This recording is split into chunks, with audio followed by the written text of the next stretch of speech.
Vendredi soir, le SCO accueillait la formation du Havre pour le compte de la 22e journée de Ligue 2.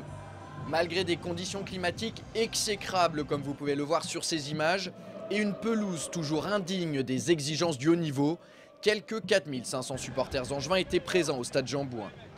Des supporters qui attendaient une réaction d'orgueil de la part de leur équipe après l'élimination en 16e de finale de la Coupe de France contre les amateurs de Quevilly une semaine plus tôt. Une réaction que Jean-Louis Garcia avait également appelée de tous ses voeux avant la rencontre. L'entraîneur angevin n'aura pas dû attendre bien longtemps pour y assister depuis son banc de touche.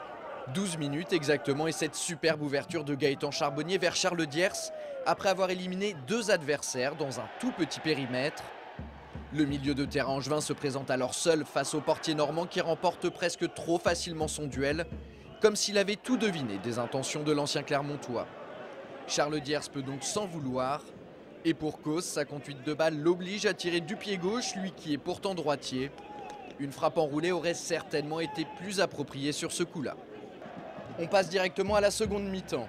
Une seconde période que les scoïstes entament pied au plancher avec cette énorme occasion de Charbonnier dès la 51e minute. La tête à bout portant de l'ancien Parisien passe à quelques centimètres de la lucarne de Johnny Placide. Jean-Louis Garcia n'en revient toujours pas. On a eu une très grosse occasion par mi-temps. La première par Charles Diers et la seconde par Gaëtan Charbonnier qui aurait pu nous permettre d'ouvrir le score. Bien entendu, j'ai conscience, puisqu'on me l'a dit, moi du banc je ne l'avais pas vu, qu'il y a eu une erreur d'arbitrage qui nous a été favorable. Donc compte tenu de tout cela, je me satisfais de ce point. Une erreur qui intervient à la 67e minute sur ce tir a priori anodin d'Alexandre Bonnet. Kevin Olympa commet l'irréparable avec cette grosse faute de main. Le cuir franchit bien la ligne de but. Les Havrais se voient donc injustement refuser une réalisation tout à fait valable par l'arbitre Monsieur Varela. De quoi mettre en colère l'entraîneur du HAC Cédric Dory et relancer l'éternel débat sur la vidéo. À partir du moment où l'humain est dépassé et que la technologie peut l'aider, il faut arrêter de lui tourner le dos. Au final, Angers s'en tire plutôt bien.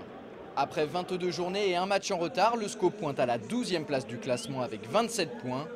A noter que ce match en retard contre Metz, initialement prévu le 18 décembre dernier et annulé pour cause de mauvaises conditions météo, aura finalement lieu le mardi 9 février prochain à 19 h au stade Jean-Bouin.